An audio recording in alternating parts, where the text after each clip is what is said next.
What do you do?" The workshop door flew open. As David burst in, his anger so thick it choked out the familiar smell of pine and linseed oil. He got right in my face, shoving me back. At 58, I wasn't as steady on my feet, and I crashed into a pile of oak. Jessica was right behind him, her voice like ice. "Just sign the papers again, Dad. It's simple. Everything can go back to the way it was. You don't have anything else to bargain with. You see that, don't you?" I took a moment to brush the sawdust from my shirt, keeping my composure.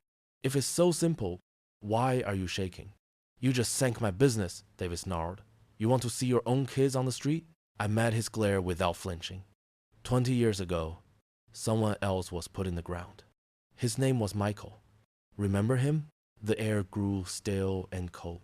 I reached into a drawer and placed two objects on the smooth surface of the oak: a frayed piece of brake line and a copy of a check for $5,000, dated October 21st. Jessica looked like she'd seen a ghost. Where did you get those?"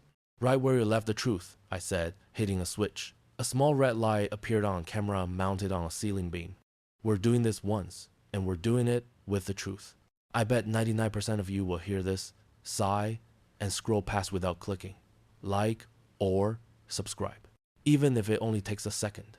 What time is it for you? And where are you listening?" The smell of pine and linseed oil has always given me a sense of order. In this woodshop, everything has its place, every joint is calculated, every surface is planed smooth until the truth of the grain is revealed. It was a world I could control. But then David stormed in, bringing the chaos of the outside world with him, and the scent of pine was instantly replaced by the acrid stench of rage.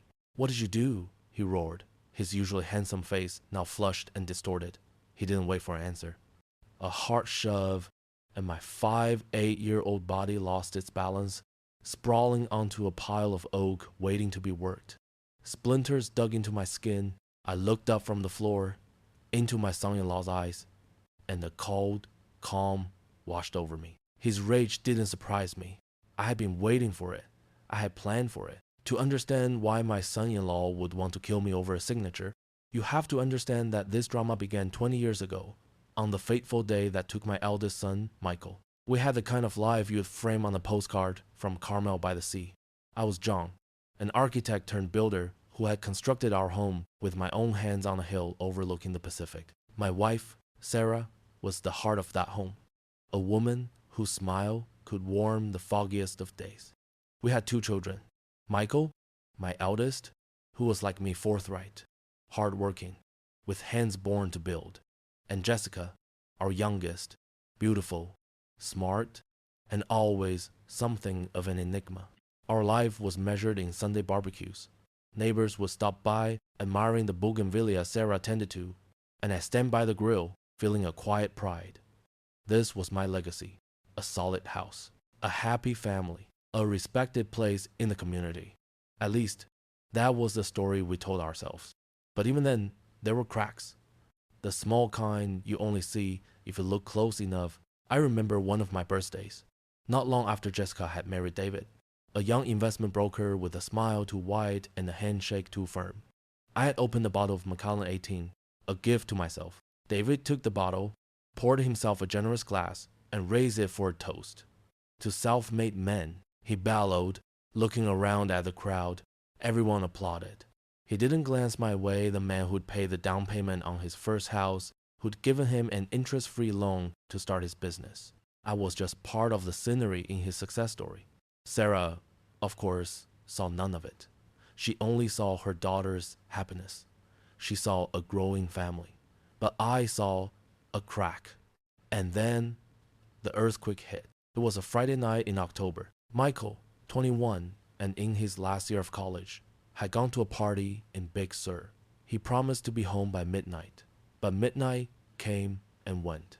Then 1 a.m., Sarah started pacing the living room, wringing her hands. I kept calling his phone, but it went straight to voicemail. At 3 in the morning, I got the call. It was from the sheriff, Bill, a golfing buddy. They found Michael's car at the bottom of a ravine off Highway 1. There was no sign of another vehicle. The official conclusion was an accident caused by drunk driving and excessive speed. The coroner's report showed his blood alcohol level was just over the legal limit. The case was closed. A tragedy, everyone said. A terrible accident. But I knew my son. Michael might have a few beers, but he wasn't reckless. And he knew that road like the back of his hand. Something wasn't right. That feeling, like a splinter lodged deep under the skin, has stayed with me for 20 years. Sarah was shattered. Any hint of suspicion would have killed her all over again.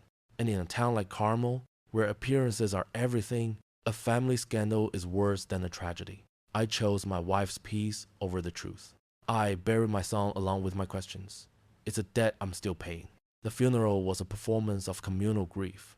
The whole town came. My daughter, Jessica, gave the eulogy. It was perfect. She told funny stories from their childhood. She cried at just the right moments, her voice breaking in all the most poignant places. Everyone said, "She's so strong. What a wonderful girl." But when she hugged me, I felt nothing. Her hug felt hollow, carefully measured. Her hand patted my back 1, 2, 3 times, then released. It was a hug performed for the neighbors watching from their porches, for the family friends sobbing in the pews. When I looked in her eyes, I didn't see the grief of a sister who had lost her brother. I saw a void, a chilling calm. After Michael's death, Jessica changed. She became more attentive, calling us every day, making sure we were eating. She became the pillar of the family, filling the void Michael had left. Sarah saw it as a miracle, a form of healing. This tragedy has made her mature, she'd say. But I saw something else. I saw someone carefully rebuilding a narrative, filling the cracks with a perfect coat of plaster. She wasn't healing, she was concealing. After Michael was gone, Jessica became the perfect daughter. And that was the most terrifying thing of all. The performance began on a Sunday evening, about 6 months before the attack in the woodshop. The sun was setting over the Pacific, painting the sky in a blaze of orange. We were sitting on the deck, Jessica, David, and my 2 grandchildren. The atmosphere was perfect, almost staged. The sound of the children's laughter echoed in the yard. The smell of steak from my grill filled the air. To an outsider, we were the model American family, enjoying the fruits of our labor. Jessica waited until I had poured the second glass of wine for everyone. Her timing was always perfect. "Dad," she began, her voice sweet and full of concern. "David and I have been doing a lot of thinking. You've worked so hard your whole life, and we want to make sure you're protected, that your future is secure." I took a sip of wine. Its tannins sharp on my tongue. I knew this wasn't a casual conversation. This was a prelude. David jumped in right on cue, as if they'd rehearsed. "That's right, John. We're just worried. Your current will was drawn up when Sarah was still with us. So much has changed. It's just prudent to get it updated." He said the word prudent as if he were bestowing a valuable piece of financial advice. His laugh afterward was a little too loud, a little too bright. It was the sound of a man trying to paper over a deep crack in the foundation. I looked over at my grandchildren. They were chasing a butterfly, carefree. I had built all of this for them, for a future where they would never have to worry. And now, their parents were trying to bargain away that very future. "I understand," I said slowly, keeping my voice neutral. "That's very thoughtful of you." Thoughtful. That was a good word for it. Later that night, after they had gone, I sat alone in the living room. It had been 3 years since Sarah's passing. The house felt too big now, too quiet. I looked at her picture on the mantel. Sarah was a believer. She would have seen Jessica's offer as an act of love. She would have said, "Of course, John. She just wants to take care of us." But I no longer saw the world through Sarah's lens. I saw the subtext. A trust came with rules, with strings attached. It protected assets from rash decisions. Jessica and David didn't want that. They didn't need the money in the future. They needed absolute and immediate control. The question wasn't why they were greedy, but why they were in such a hurry. That's when I made my decision. I will play their game. I will become the gullible old man, the easily persuaded father. I will let them lead, just to see where they were going. The meeting was the following Tuesday at the offices of Adler and Finch, the law firm David was always bragging about. The place looked more like a gentleman's club than a workplace, with mahogany paneled walls and deep leather chairs. Their lawyer, a young man named Matthews in a suit that was a little too shiny, greeted us like royalty. The performance began. Jessica spoke of love and responsibility. David spoke of efficiency and asset streamlining. They talked about lifting the burden from my shoulders, while David's eyes kept darting to the asset valuation on the table, a number with 7 zeros. Matthews nodded along to everything, like a puppet on a string. When I asked about other options, like a trust for the grandkids, Jessica quickly dismissed the idea. "Oh, Dad, that's so complicated. There are so many taxes and lawyer fees. Just let us manage it. We'll make sure the kids are taken care of. You trust us, don't you?" The question hung in the air. You trust us, don't you? A perfect question, designed to make any refusal an act of distrust, an insult. I looked at my daughter's eager face. I looked at my son-in-law's smug smile, and I played my part. "Of course I trust you," I said, managing to add a slight tremor of old age to my voice. "If you think this is what's best, then that's what I'll do." I could almost hear their sigh of relief. I saw a flash of triumph in David's eyes before he masked it with a look of compassion. I signed the papers. My signature, the one I had used to approve blueprints, to sign the contracts that built a career, was now being used to give that legacy away. When it was done, David came over and put a hand on my shoulder, a gesture that was meant to be familiar. But his thumb tapped impatiently. It was the rhythm of a man who had just closed a deal, not of a son. On the way out of the building, Jessica hugged me. "Thank you, Dad," she whispered in my ear. "You won't regret this." "I know," I replied. And I wasn't lying. I wouldn't be the one with regrets. I had agreed to see their lawyer. But on the way back, I didn't drive straight home. I made a stop at another office downtown. A smaller, more modest one, with a tarnished brass plaque that read, "Robert Miller, attorney at law." Bob had been my lawyer for 30 years. He had handled my first will, helped me sort out the legalities after Sarah died. He was a man who didn't believe in performances. I walked in, and the receptionist knew my name. Bob met me at the door to his office. "John," he said, giving me a firm handshake. "You look like you've got something on your mind." "You don't know the half of it, Bob," I said. "I think we need to design a trap." Getting my signature on that new will seemed to grant Jessica and David a new confidence, a brazenness they had, until then, concealed rather well.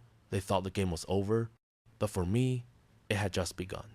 They had no idea that while they were celebrating their victory, I was in Bob Miller's office, establishing an irrevocable trust, a legal fortress designed to protect everything I owned. The will they held was now just a worthless piece of paper, bait in my trap. The next assault was aimed at the very heart of my legacy, the house. It started subtly. Jessica began sending me links to articles from magazines like Architectural Digest and Forbes, with headlines like "The Downsizing Trend," "Living Smarter," "Not Larger," or "Unlock Your Equity," "Fuel for Your Retirement Dreams." She didn't say, "You should sell the house." She said, "Did you hear the Gables just got a fantastic price? The market is on fire. It will be a shame not to take advantage." She was dressing up her greed as savvy financial advice. A few weeks later, they invited me for dinner. Their kitchen was a testament to their lifestyle. Sleek, expensive, and completely soulless. Jessica ran a hand over the marble countertop that I knew my entire retirement bonus had paid for. "It's perfect," she sighed. Finally, a space of our own. Not a word of thanks. Not a single acknowledgement. I was merely a means to an end. And my house, the one I had poured my blood and sweat into, was the next target. While they were planning how to spend my money, I was busy with a project of my own. I called Frank, an old friend from my army days, who now ran a small but effective private investigation firm in Monterey. "Frank," I said over the phone, "I need you to check the foundation on the structure. It seems a little unsteady." Frank understood immediately. He was the kind of guy who didn't ask too many questions. The first report arrived a week later in an unmarked manila envelope. Frank hadn't disappointed. David's investment firm, West Coast Capital, sounded grand, but it was a house of cards. It was drowning in debt. He had made a series of bad bets on tech stocks and was trying to pay off old investors with new investors' money. A classic Ponzi scheme, just on a smaller, more amateur scale, but the real shock was the report on Jessica. My daughter, always so elegant and composed, was swimming in credit card debt. American Express, Neiman Marcus, personal loans from online lenders with sky-high interest rates. Their lifestyle, the charity galas, the vacations in Aspen. David's Porsche was all built on a foundation of lies and leverage. I sat in my workshop, reading the numbers and feeling a cold disgust. This wasn't just greed, this was desperation. And desperate people do desperate things. I decided it was time to push deeper. I needed to know David's network. I called him, playing the part of the concerned, gullible father. David, I've been thinking about what you said. Maybe I should diversify my portfolio. Could you walk me through a few of the projects you're working on? I'd like to learn. It was a trap he walked into with pleasure. A few days later, he was at my house with a polished leather briefcase full of charts and spreadsheets. He prattled on about disruptive opportunities and unprecedented ROIs.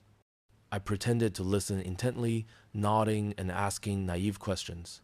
But I was only interested in one thing, his list of current partners and investors. I photographed it with my phone when he wasn't looking. As a longtime contractor in Carmel, I knew people. I knew the banker who'd given David his loans, the accountants for the wealthiest families. I didn't have to break in. I just had to listen in the right places at the right times. The names on David's list gave me a treasure map. Their brazenness peaked at the annual Pebble Beach Golf Club fundraiser. It was the social event of the year, a place where everyone went to be seen. I was standing with a few old friends when Jessica and David approached. Jessica, in a glittering evening gown, took my arm. "This is my wonderful father," she announced to the group, the man behind it all.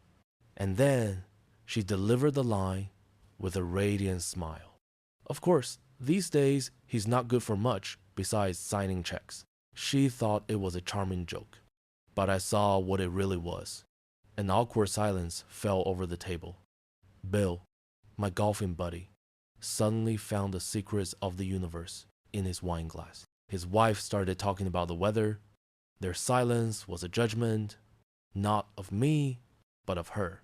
I just smiled, but in my head, I knew that social ruin would be a key part of my plan. Reputation, to people like them, was more important than money. Frank's investigation continued. Most of it was just more debt and reckless spending habits. But then, he found it. An anomaly. A single wrong note in a symphony of lies. He called me late one night. "John," he said, his voice serious. "I was going back through David's old bank statements from 20 years ago, right after your boy passed. Most of the transactions are small, but there was one large cash withdrawal, $5,000, made just 3 days after the accident. I held my breath. $5,000 was a lot of money back then. And here's the strange part," Frank continued. "On the same day, there was a $5,000 deposit, also in cash, into the account of a man named Hector Morales, a mechanic, a few minor priors. And guess where his garage was? Where? Frank. In Salinas. Right off the road where your son crashed." I hung up the phone, my hand trembling. I went into my workshop and sat down in the dark. The pieces started to click into place. The hurry, the desperation. And now, a secret payment. A horrifying truth dawned on me. They weren't just trying to salvage their future. They were trying to bury the past. Hector Morales. The name echoed in my head all night. It wasn't an unfamiliar name in Salinas, a working-class city deep inland, a world away from the million-dollar homes and foggy beaches of Carmel. Salinas was where the real world happened. A place where $5,000 could buy silence, or maybe something much worse. I am no longer telling you this story as a grieving father. The grief had hardened, crystallizing into something sharper and colder. A purpose. I was an architect now, examining a flawed structure. I needed to find a crack in the foundation that had caused the collapse. And Hector Morales was that crack. Frank sent me a full dossier. Hector Morales, 63, owner of a small repair garage specializing in older European models. A few minor priors from his youth, petty theft, disturbing the peace, nothing serious. But he was a master mechanic. The kind of man who could listen to an engine and diagnose a problem without a computer. He was the kind of man who knew exactly how to make a car run perfectly, or how to make it fail perfectly. I couldn't go there as a father looking for answers. That would spook him into a silence he'd take to his grave. I needed a pretext, a cover. The following week, I drove my old 1989 Mercedes to Salinas. The car was my pride, a machine I had maintained with my own hands for years. I had purposely loosened a few belts to give the engine a nasty squeal. I pulled into Hector's garage. It was a cluttered place, thick with the smell of grease and metal, a world in stark contrast to my clean workshop. Hector was working under an old BMW. He slid out, wiping his hands on a dirty rag. He looked older than his years, with deep lines etched into his face and tired eyes. "What can I do for you?" he asked, his voice raspy. "I hear you're the best with these old German cars," I said. "Mine's making a strange noise. I took it to a few places in Carmel, but the kids there just want to plug in a computer." He nodded, a flicker of pride in his eyes. "The kids these days, they have no feel for it." He opened the hood, listened to the engine for a few seconds, then pointed to the exact belt I had loosened. "There it is. That's your problem." While he worked, I started the conversation. I talked about old cars, about how they were built to last, unlike the disposable ones they make now. Then, I carefully steered the conversation. "It's funny," I said. "As reliable as these cars are, sometimes accidents just happen. One small part fails, a slick spot on the road, and that's it." I saw his hand hesitate for a fraction of a second. Just a fraction, but I saw it. I pressed on. "I had a son. He had an old German car too. Lost him in a crash 20 years ago, right off Highway 1. Cops said it was drinking. But I've always wondered." He was a careful kid. Hector said nothing. He tightened the last bolt and slammed the hood shut. "Done," he said curtly, avoiding my eyes. $100. I paid him, adding a generous tip. As he handed me my change, I gave him my business card. "If you ever need any quality construction work," I said. But on the back of the card, I had written a number, $50,000. I didn't know if it would work. I had planted a seed, and all I could do was wait. A few days later, an unmarked package was delivered to my porch. It was wrapped in old newspaper. My hands trembled as I opened it. Inside, wrapped in an oilcloth, was a metal brake line. It wasn't rusted, it wasn't cracked. It had been filed down. Deliberately, in a spot that would be hard to see, the metal was thinned, worn almost to the breaking point. Just enough for it to rupture under the sudden, hard pressure of braking on a steep coastal highway descent. With it was a piece of paper torn from a notepad with a few words scribbled in pencil. "I was paid to do it. I didn't know it would kill him." He said the kid just needed a scare. "I'm sorry." I sat down in my living room armchair, my heart hammering against my ribs. There it was, physical proof, a confession. And then, the final pieces fell into place. I went through the old papers I had kept, the things I could never bring myself to throw away. In an old box, I found Michael's journal from his last year of college.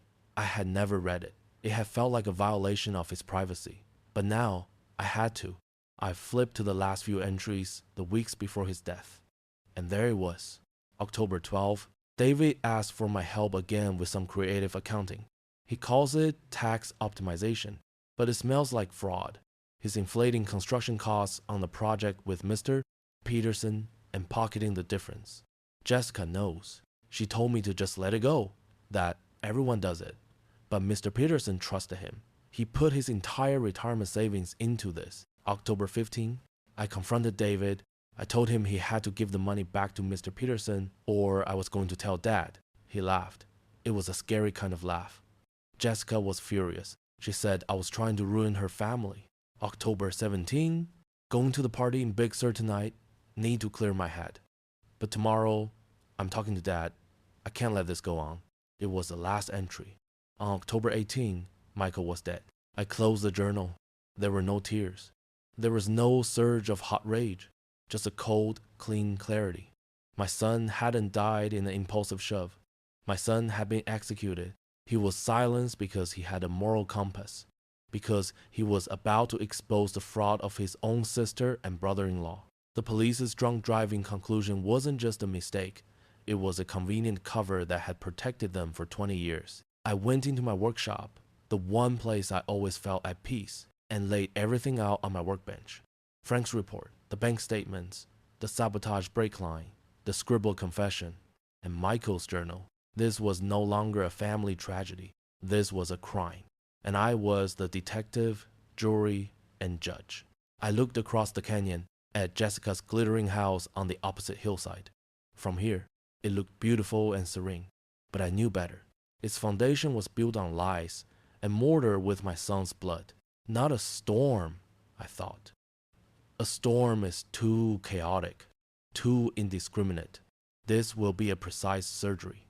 A good architect never rushes the construction phase. He reviews the blueprints, ensures all the materials are in place, and waits for the perfect moment. For 2 weeks after receiving the package from Hector, I did nothing. I let Jessica and David bask in their smug satisfaction. I went to my granddaughter's birthday party, smiling and giving gifts like a model grandfather. I played my part to perfection. And then, on the Monday morning, I began the work. My first move was not a bang, but a whisper. I drove to the main branch of First Republic Bank in Monterey. I had been a client there for over 30 years. The branch manager, a man named Paul, whose house I had once built, greeted me warmly. We sat in his office, sipping coffee. I didn't talk about my daughter or my son-in-law. I talked about myself. Paul, I said calmly, I'm at a stage where I need to restructure my personal finances, simplify things. I want to remove my name as a guarantor from all outside business entities, starting with the loan for West Coast Capital. They thought the fight was about the vacation home. They were wrong. It was about the signature I had calmly withdrawn from his business loan application that morning. The vacation home was just the first domino. Paul was a little surprised, but he knew me as a careful man. He didn't ask many questions. My lawyer, Bob, had already prepared all the paperwork. The guarantor agreement had a clause that David, in his hubris, hadn't read closely. The guarantor had the right to withdraw his commitment before the loan was fully disbursed. They had been in too much of a hurry. My call to the bank lasted only 5 minutes, but I knew that for a house of cards like David's, removing a single support beam was enough to bring the whole structure down. The effect was almost immediate. Around 3 in the afternoon, David called me. His voice was laced with panic, but he tried to maintain a facade of calm. There's been some kind of mix-up at the bank, John. They're saying you withdrew your guarantee. It must be some mistake. Oh? I replied, my tone as casual as if discussing the weather. I'm sure they'll sort it out, son. I hung up before he could say more. The first domino had fallen. It knocked over the second. The loan denial spooked the other investors. News travels fast in the small financial world of Carmel. By the end of the week, David's 3 biggest investors had pulled their capital. West Coast Capital was, for all practical purposes, dead, but destroying them financially wasn't enough. I wanted to take away what they valued more, their social standing, the perfect veneer they had worked so hard to build. The second attack was also a whisper. One evening, I sat at my computer and composed an email. It contained no accusations, no anger. It contained only attachments. I sent it from an anonymous email address to a carefully selected list. Mrs. Gable from next door, the head of the PTA at the prestigious private school my grandchildren attended, the pastor of their church, and the president of the golf club. The attachments included a copy of Jessica's credit report showing the massive debts, a few of David's creative business invoices for business trips to Hawaii with his assistant, and, most importantly, a copy of an email David had sent to a partner bragging about milking the old man. I didn't need to write a narrative. The numbers and their own words told the whole story. My revenge didn't happen in a courtroom. It happened in the whispers at the coffee shop, in the cold glances in the school parking lot. In the world of wealth, the greatest crime isn't being immoral. It's being found out. I didn't need to prove they were bad people. I just needed to prove they were failures and fakes. The collapse was swift and brutal. Jessica was gently asked to step down from the annual charity gala committee. The invitations to exclusive dinner parties stopped coming. I heard that at school, my grandchildren started being ostracized by their friends, children repeating what they heard from their parents. That part hurt me, but I knew it was a storm that had to be weathered. And then, finally, they came. I was in my workshop, planing a piece of walnut. I knew they would come. A cornered animal will always turn and bite the one who cornered it. The door was unlocked. David stormed in first, his face flushed and distorted, just as I had imagined. "What did you do?" he roared, and he shoved me. I fell into the pile of oak, the splinters digging into my skin, the small pain, a reminder that this was real. I didn't fight back. I just slowly got to my feet, brushing the sawdust from my shirt. I looked him straight in the eye, and my calmness seemed to frighten him more than any threat. As he stood there, screaming that I had ruined him, that I was a vindictive and bitter old man, I didn't say a word. I just walked silently to my workbench. I slid two things across the oak top that I had planed with my own hands. The first was the rusted brake line. The second was a copy of a $5,000 check drawn from David's account dated October 21st, 20 years ago. Sometimes the truth needs no sound. Jessica ran in just then, probably having heard the shouting. "David, what's going on?" she began. And then she saw the two objects on the table. She looked at them, then up at my impassive face. For a moment, the entire workshop was silent. A heavy, crushing silence where 20 years of lies collapsed in a single second. And then she broke. Jessica crumpled to the floor, sobbing hysterically. These were not the calculated tears from the funeral. This was the sound of a soul completely shattering. David, in a panic, started shouting, "It was her idea! It was all her idea! I just did what she told me!" "You're the one who found Hector," Jessica shrieked back through her sobs. "You said it was the only way." I stood there, listening as they unraveled their own crime, laying bare the entire disgusting plot, and I felt nothing.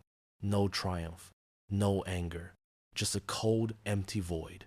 I quietly reached my hand under the workbench, where I had installed a panic button weeks ago. I pressed it. In the distance, the sound of police sirens began to wail, growing closer and closer. A few months later, after the trial was over and the sentences handed down, life in Carmel began to return to normal. Jessica and David were just a cautionary tale mothers told each other at the yoga club. My grandchildren are with me now. Some days are hard. There are questions I can't answer yet. Today, I was teaching my eldest grandson, Michael, named for the uncle he never knew, how to use a hand plane. He pushed it carefully, and thin shavings of wood curled up like ribbons. I received a letter from the prison last week. Jessica asked me why I couldn't just forgive. I didn't write back. Instead, I watched my grandson, his eyes focused on his work, his small hands learning how to create something from nothing. And I knew the answer. The legacy I built was one of honor. They chose to build something else. Now, they're living in it. And I am rebuilding with the people who deserve it. The pain of knowing the truth wasn't a storm that swept through and then was gone. It was more like a slow-acting acid, eating away at everything from the inside. A father's grief gave way to something else. A determination as cold and precise as a laser cut. I was no longer searching for solace or answers. I was searching for justice. And justice, like any good construction, requires a perfect blueprint. My first step wasn't a confrontation, but an appointment. I went back to the office of Bob Miller, my lawyer. Bob was the kind of man who has seen everything. He didn't flinch when I laid out my request. "I want to establish an irrevocable trust." "Bob," I said, "every asset, the house, the investments, the workshop, everything goes into it. The sole beneficiaries will be my grandchildren, Michael and Sophia. The trust will be managed by an independent third party." Bob nodded, taking notes. "And Jessica?" he asked. "Jessica," I said, keeping my voice level, "will not receive a single dime unless a special clause is triggered." This was the most critical part of the blueprint. I had Bob add a provision stating that if clear legal evidence emerged showing that either David or Jessica was involved in any criminal act that had harmed the family, They would not only be disinherited, but would also be required to repay all financial gifts valued over $10,000 that I had given them over the past 20 years.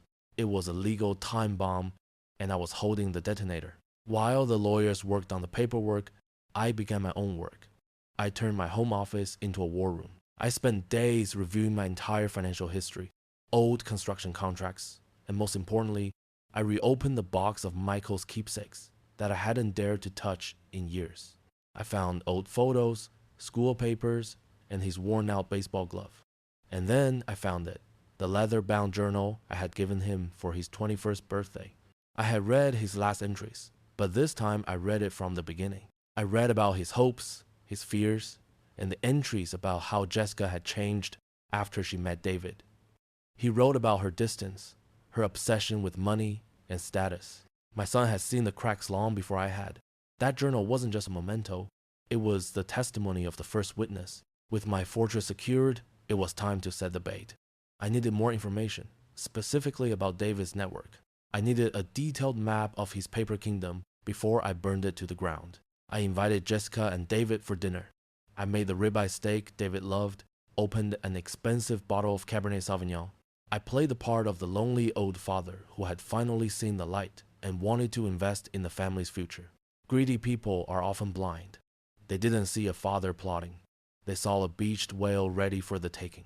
My generosity didn't make them suspicious. It only confirmed their belief that I was a soft, easily manipulated old man. I've been doing a lot of thinking, I said after dinner, as we sat by the fire. Maybe it's time I put my money to better use. David, I'm impressed with what you're doing. I want in. Could you show me your detailed business plan and a list of your current investors? I want to make sure I'm putting my money in the right place. David's eyes lit up. He took the bait. Of course, John! That's a fantastic idea! I'll send you everything tomorrow. And he did. A day later, I received an email with attachments. A business plan full of hollow jargon and, more importantly, a complete list of his investors and partners. He had personally handed me the map to his own treasure. The final stage of preparation was observation. I needed to understand the social battlefield where Jessica and David reigned. I accepted an invitation to a town charity gala, an event I usually avoided. I stood in the corner, nursing the mineral water, and watched. I saw the way Jessica moved through the crowd, her pre-planned smiles, her socialite hugs. I saw the way David clapped important men on the back, his laughter booming with a practiced falseness. Their kingdom was built on these things: nods, whispers, and the illusion of success. I saw Mrs. Gable from next door watching them with admiration. I wondered what story she was telling herself, the golden couple of Carmel, or a well-rehearsed play. I realized this social network was both their strength and their fatal weakness. They feared judgment more than anything. That night, I returned to my office. I laid everything out on the desk: the draft of the trust, Michael's journal, Frank's report, and David's list of investors. All the pieces were there. The blueprint was complete. The materials gathered. I carefully placed all the documents into an old combination lock leather briefcase, one my father had left me. As I closed the lid and turned the dials until they clicked shut, I felt a cold peace. There was no more anger, no more grief, just a job to be done. I looked out the window toward Jessica's house, its lights twinkling on the hillside like false diamonds. The blueprint is finished, I thought. Now it's time to begin construction. I bet 99% of you will hear this, sigh, and scroll past without clicking like or subscribe. Even if it only takes a second, what time is it for you, and where are you listening? In construction, the most critical moment isn't when the structure is completed, but when the foundation is poured. It determines the stability of everything built upon it. The foundation of the empire Jessica and David had built wasn't talent or hard work. It was other people's money, and more specifically, my good name. It was time to test that foundation. I waited a week after my generous dinner. I let them revel in their victory, let their guard drop to its lowest point. David had sent me a long, effusive email, full of promises of huge returns. He was utterly convinced I was a whale on the hook. On Tuesday morning, I didn't go to the workshop. Instead, I put on a sport coat, something I rarely do, and drove to First Republic Bank. I didn't call ahead. I wanted the element of surprise. Paul, the manager, was in a meeting, but when his secretary told him I was there, he came out immediately. "John, good to see you," he said, shaking my hand. "Is everything all right?" "Perfectly, Paul," I replied with a smile.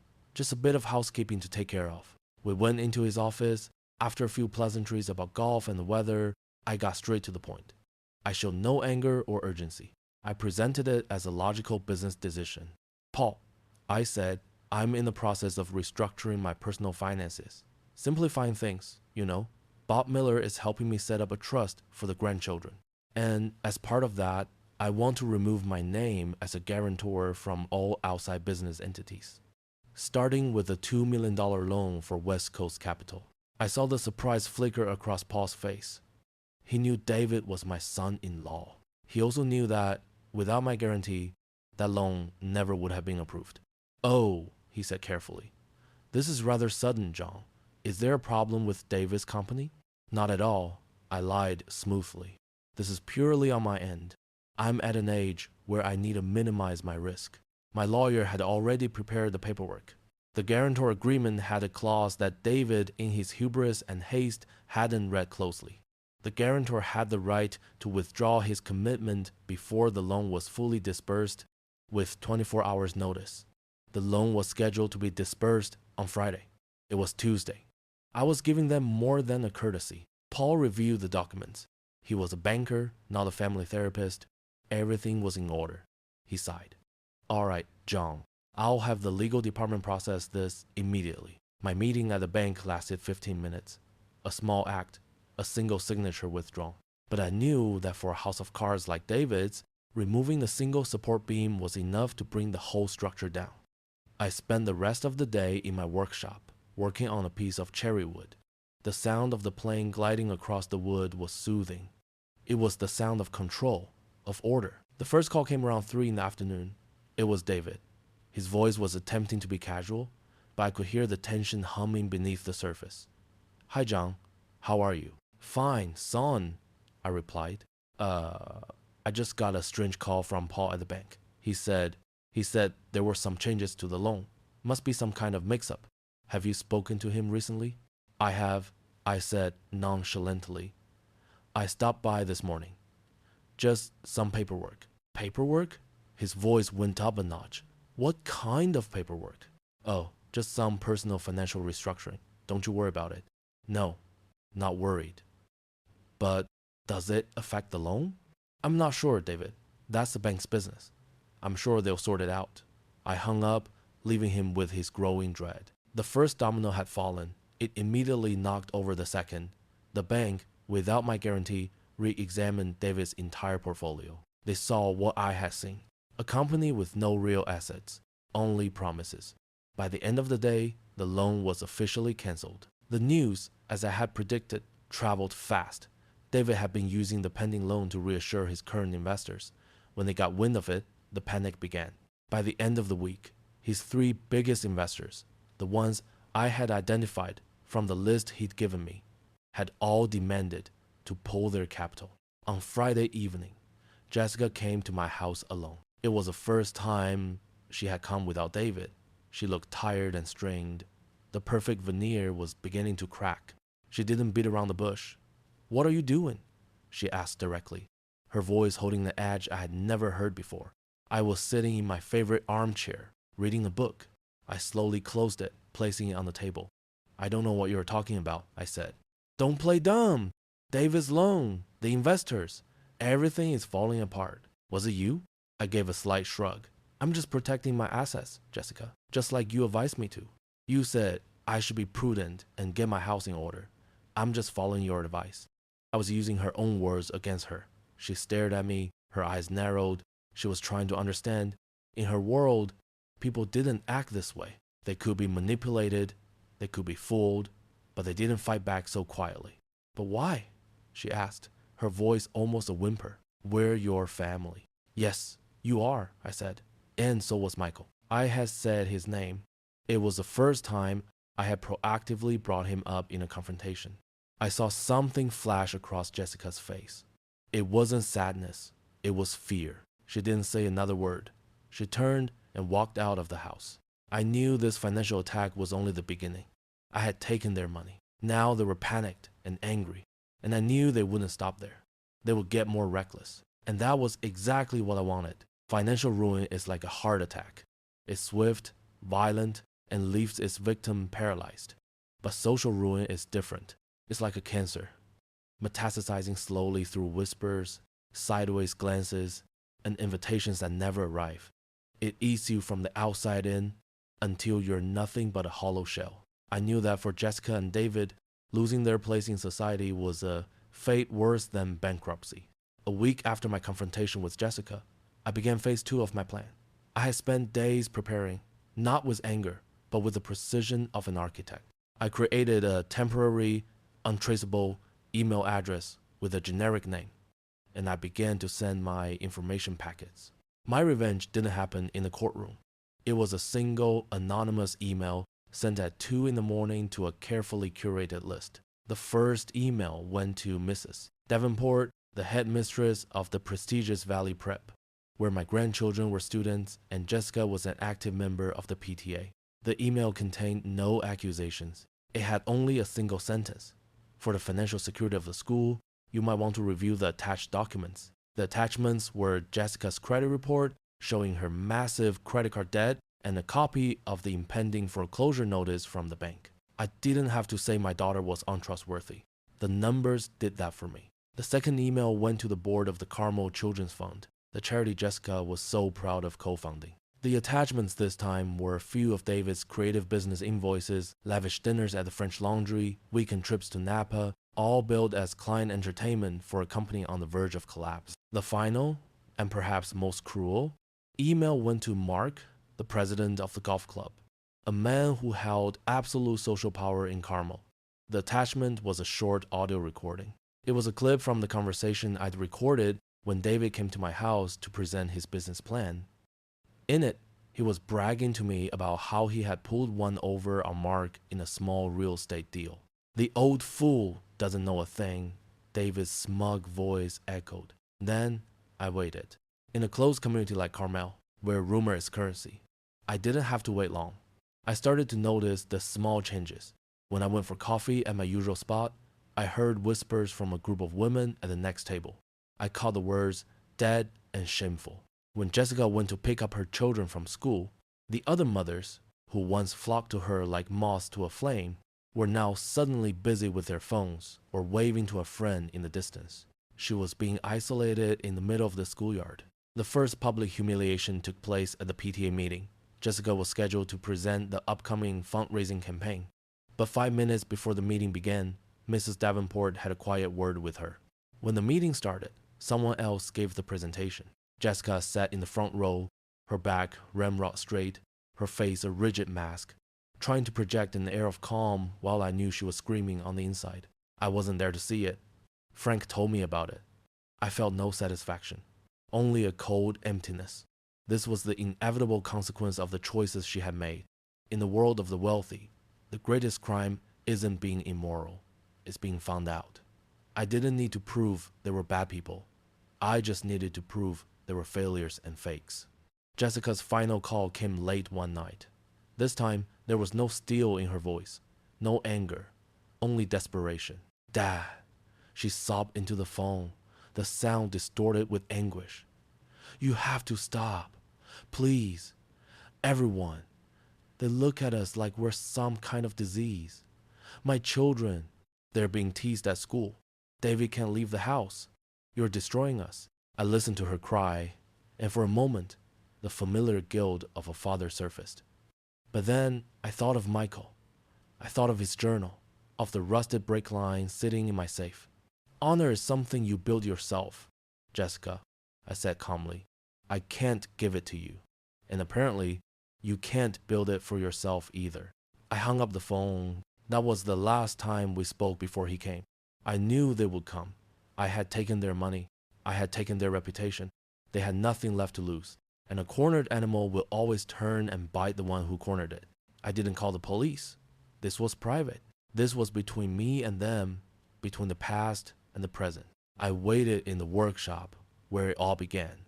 I turned on a single lamp over my workbench, leaving the rest of the room in shadows. The smell of pine and linseed oil enveloped me, a scent of order and of truth. The door was unlocked. I heard their tires crunch on the gravel before I saw the headlights sweep across the workshop window. They were here. I didn't move. I kept pushing the hand plane across a piece of walnut, creating perfect, even shavings. That steady, rhythmic sound was my anchor in the coming storm. The workshop door flew open, and it all played out exactly as I had envisioned it for weeks. David stormed in first, and here we are, back at the beginning of our story. He was no longer the polished investment broker. He was a wounded animal, his eyes bloodshot, his breath coming in ragged gasps. "You've ruined us," he roared, the sound echoing in the quiet space of the workshop. And he shoved me. My body hit the pile of oak, a sharp jolt of pain running up my spine. For a brief moment, I felt the fragility of my age, the thinness of my bones, but the feeling passed quickly, replaced by a calm that was almost supernatural. He stood there, his chest heaving, waiting for me to react, waiting for me to scream, to fight back, or to beg. He wanted a fight. He needed a fight to unleash his impotent rage. But I didn't give it to him. Slowly, very slowly, I got to my feet. I didn't look at him. I focused on a single task, brushing the tiny flecks of sawdust from my flannel shirt. One by one, methodically, my silence, my calm, seemed to unnerve him more than any words could. His rage hit a wall of silence and began to crumble. "Say something, you old man," he screamed, but there was a tremor in his voice now. When my shirt was clean, only then did I look up at him. For the first time, I looked directly into his eyes, and I didn't see my son-in-law. I saw a weak stranger, a scared boy trapped in a man's body. I said nothing. I turned and walked to my workbench, where the single lamp cast a small circle of light. The warm yellow glow fell upon the oak top I had smoothed with my own hands hundreds of times. Every one of my movements was slow, deliberate. I was controlling the rhythm of this room. I opened the top drawer. Inside, wrapped in a velvet cloth, were two objects. I placed the first object on the bench, directly in the light. It was a metal brake line, rusted and maliciously filed down. Then I placed the second object beside it. It was a small picture frame made of the walnut I had just finished. Inside the glass was not a photograph, but a copy of the $5,000 check drawn from David's account, dated October 21st, 20 years ago. The truth doesn't need a sound. It only needs to be seen. Just then, Jessica ran in. "David, what's wrong?" I heard yelling. Her voice died as she took in the scene. She saw the two objects on the table, and then she looked up at my impassive face. For a moment, the entire universe seemed to hold its breath. Time stopped in my workshop. Jessica didn't have to ask. She knew. She saw the entire 20 years of lies laid bare under the light, and then she broke. It was not the calculated grief from Michael's funeral. This was a sound that came from the deepest part of a rotted soul, a howl of despair, of regret, and of the absolute terror of being found out. She collapsed onto the sawdust-covered floor, her body convulsing. Her collapse seemed to break David's spell. He stared at the evidence, then at his shattered wife, and his own psychological dam burst. "It was her idea," he screamed, pointing at Jessica. "It was all her idea. She said Michael would ruin everything. I just did what she told me." "You're the one who found Hector," Jessica shrieked back through her sobs, her beautiful face now streaked with tears and dirt. "You said it was the only way, that it would just be a warning." And on they went, tearing at each other in the wreckage of their lives, exposing every sordid detail of the plot, about Michael discovering the fraud, about their fear, about the decision to teach him a lesson, about the payment to Hector, about their horrific relief when they heard it was an accident. I stood there and listened to it all. I felt nothing. No triumph, no pity, just a vast, empty void. This was their legacy, a pile of ash made of betrayal and cowardice. I quietly reached my hand under the workbench where I had installed a small panic button connected directly to my security company, whose protocol was to call the police immediately. I had pressed it the moment David stormed in. As they were still screaming, blaming each other, another sound began to intrude. A faint sound at first, then growing louder. Sirens. They stopped, their faces draining of color in horror. They looked at me, finally understanding. This wasn't an impulsive confrontation. This was a carefully laid trap. Red and blue lights began to flash through the windows, casting ghostly shadows on the wooden walls of the workshop. I looked at my daughter, crumpled on the floor, and for the first time in months, I spoke directly to her. "It's over, Jessica," I said, my voice holding no anger, only an infinite weariness. "The performance is finished. I bet 99% of you will hear this, sigh, and scroll past without clicking. Like or subscribe. Even if it only takes a second, what time is it for you, and where are you listening?" After the storm, there's always a strange silence. The sirens had faded, the flashing lights were gone, and all that remained was the wreckage. The case of Jessica and David became a sensational scandal in Carmel for a few months. Their confession in my workshop, recorded by the small security camera I had installed, made the case straightforward. There wasn't much to argue. I didn't attend the trial. Justice had been served the night they confessed. The rest was a formality. They received long sentences, long enough for their children to grow up and have families of their own before they were free again. The local paper called it the Carmel tragedy. But to me, it wasn't a tragedy. The real tragedy had happened 20 years prior. This was simply the settling of a long overdue bill.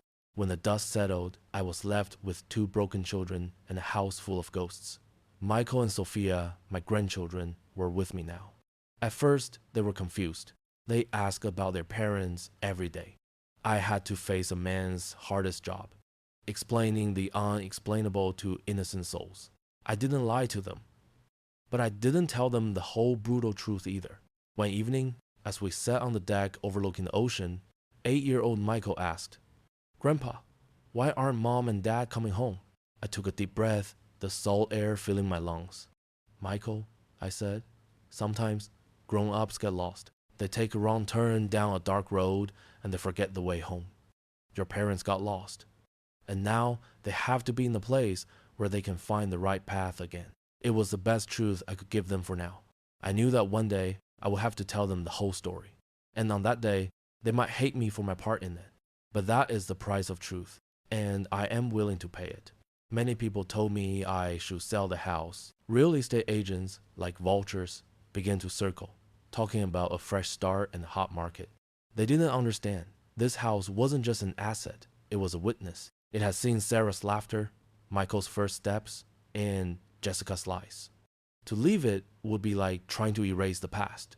And I had learned that the past never really goes away. So I stayed, and we began to rebuild. Today is a Saturday. The morning sun filters through the trees, casting long stripes of light across the workshop floor. I am teaching Michael how to use the hand plane, just as my father once taught me. "Slowly, son," I say. "Feel the grain of the wood. Don't fight it. Work with it." His small hands push the plane, and a thin shaving of wood curls up like a ribbon, releasing a sweet, dusty scent. His sister, Sophia, sits in the corner, coloring on a piece of scrap wood. Her laughter fills the space. I received a letter from the prison last week, written in Jessica's familiar script. It was full of remorse, pleas for forgiveness, and questions of why. Why couldn't I have given them a second chance? Why was I so cruel? I didn't write back. Instead, I watched my grandson, his eyes focused on his work, a concentration I once saw in my own son, Michael. I watched Sophia, happy in her own little world. The legacy I am building is one of honor. It is in the honesty of a straight cut, in the strength of a properly made joint. My daughter and son-in-law chose to build something else, something glamorous on the outside, but hollow within. Now they're living in their own ruins. I place my hand on Michael's shoulder. "Good, son," I say. "You've got a good feel for it." He looks up at me and smiles. It's a smile with no calculation, no artifice. It's pure. And in that moment, in my workshop, amidst the smell of pine and the morning sun, I feel a deep peace. Not the loud happiness I once knew, but a quiet serenity, the peace of a man who has destroyed something rotten in order to rebuild something true from the very foundation up.